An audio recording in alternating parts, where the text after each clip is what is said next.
जो मास्टर साहब बैठे वही है, शिक्षा से सर्विस मिली, सर्विस से सब भाई आगे बढ़े। तो जो हमारे दुश्मन आप जिनको कहते हैं उन्होंने भी सोच लिया कि तुम शिक्षा से आगे बढ़ रहे हो, डीएम बन रहे हो, एसपी बन रहे हो, लेखपाल बन रहे हो, मास्टर बन रहे हो, अब हम तुम्हारे शिक्षा की ऐसी तैसी कर देंगे। अब उस पर चले, शिक्षा की ऐसी तैसी कर दिया। अब इंटर का लड़का आपका फेल ही नहीं होगा, पढ़ने की क्या जरूरत है। तो हमको इस पर भी ध्यान देना है कि हमारे ऊपर शासन जो लोग कर रहे हैं वो कैसे हमारे ऊपर कर रहे हैं। पहली बात ये हो गई। और दूसरा क्या है, जो कहते पढ़ लिख लो, अरे जितने पढ़े लिखे हैं वही सबसे ज्यादा गड़बड़ है। सही है। बाबा साहब के संविधान से नौकरी पाते हैं और जैसे नौकरी पाए तुरंत वैष्णो देवी वहाँ जहाँ जिसकी क्षमता है अयोध्या तुरंत दर्शन करने चले जाते हैं। जितने पैसे वाले लोग हैं सबसे ज्यादा गड़बड़ यही लोग हैं। और यहाँ बैठते हैं मंच पे आके यहाँ दूसरी बात करते हैं और वहाँ जाके दूसरी बात करते हैं।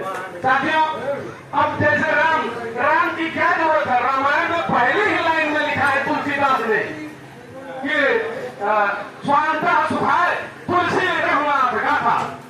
मैं तुलसीदास अपने अंतःकरण के सुख के लिए भगवान राम की गाथा का वर्णन कर रहा हूँ। तो भैया जब वो अपने अंतःकरण के सुख के लिए वर्णन कर रहा है तो हमें उस पुस्तक से क्या मतलब। फिर और आप आगे चले आइए, जब उसमें लिख रहा है सीधे सीधे कि विप्र धेनु सुर संत हित लीन मनुष्य अवतार। विप्र धेनु सुर संत के हित के लिए भगवान ने मनुष्य का अवतार लिया है। तो हे कुर्मी, हे गड़िया, चमार, भाग, पासी, तुम्हारी पढ़ाई एकदम बेकार है। तुम्हारा जो पैदा होने पे जो मतलब मनाया जाता है पढ़ाई वो भी व्यर्थ है। जब सीधे सीधे लिखा है तो हम तो कहते हैं रामायण अपाठ से पुस्तक है, उसके बारे में हमें कुछ चर्चा ही नहीं करना चाहिए। जब रामायण में शुरू में लिखा है कि राम पैदा कैसे होता है, यज्ञ करते हैं श्रृंगी ऋषि। अब श्रृंगी ऋषि पैदा कैसे होते हैं, हिरणी से। तो हिरणी से कोई मनुष्य पैदा हो सकता है, यज्ञ नहीं हो सकता तो सारी गाथाएं बेहतर है, उससे कोई चर्चा नहीं होनी चाहिए। फिर वो यज्ञ देवता निकलते हैं, बताओ ये यज्ञ हम लोग करता जलाएं तो उसमें से कोई आदमी निकलेगा नहीं निकलेगा ना। तो सारी बातें जितने भी वेद पुराण महाभारत हैं ये सब काल्पनिक और हम लोगों को चूतिया बनाने के लिए ही बनाए गए हैं, इसलिए हम उससे कोई मतलब ही नहीं रखते। अब आइए दूसरी बात है कि बच्चा जैसे पैदा होता है, बोल रहे हैं तो बोलेंगे, किसी को बुरा न लगना चाहिए। बच्चा जब पैदा होता है तो तुरंत भैया नाम पूछा, कौन मतलब नक्षत्र में है क्या है। अरे भैया जब बच्चे का जिस दिन बच्चा अपने माँ के गर्भ में आता है, अपने माँ के पेट में आता है, तो क्या कोई पंडित जी से पूछ के जाता है? नहीं जाता है ना।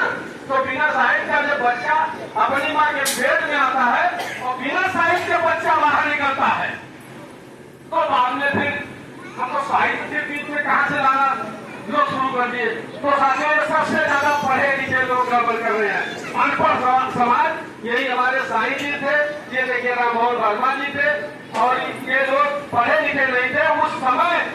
एक जमाने पहले जो हम लोग बोल रहे हैं ये आप ही लोगों का अर्जक संघ वालों की ही देन है। और पूरे उत्तर प्रदेश में चारों जिलों में जो जागरूकता है, आपके बगल ही मया ब्लॉक में नहीं जागरूकता है, आपके पूरा ब्लॉक में नहीं जागरूकता है, आपके बीकापुर में नहीं जागरूकता है, आपके ही बगल जयसिंहपुर विधानसभा जो कुर्मी बाहुल्य कहा जाता है वो भी बहुत लोग मन में नहीं है कि राम स्वरूप वर्मा के हैं, साहू जी महाराज के हैं। तो यहाँ इसलिए है कि राम कृपाल भाई जैसे भास्कर साहब जैसे लोग डेली जगा रहे हैं, डेली चल रहे हैं। ये इन लोगों का योगदान है जो हम जैसे लोगों को ज्ञान प्राप्त हुआ और बोल रहे हैं। तो साथियों पाखंड से दूर रहे। और हमको हमेशा कहते भाई मैं पहले अपने घर से शुरू करता हूँ, हमारे पटीदार पृथ्वीराज वर्मा जी आए हुए, इसके लिए मुझे रोज लड़ना पड़ता है अपनी पत्नी से और अपने बच्चों से डेली, तब कहीं जाकर थोड़ा बहुत लाइफ पे आते हैं। जिस दिन औरतें सुधर जाएंगी, जिस दिन महिलाएं सुधर जाएंगी, उस दिन पुरुषों को सुधारने में 1 महीना भी नहीं लगेगा, सारे लोग सुधर जाएंगे। तो जब तक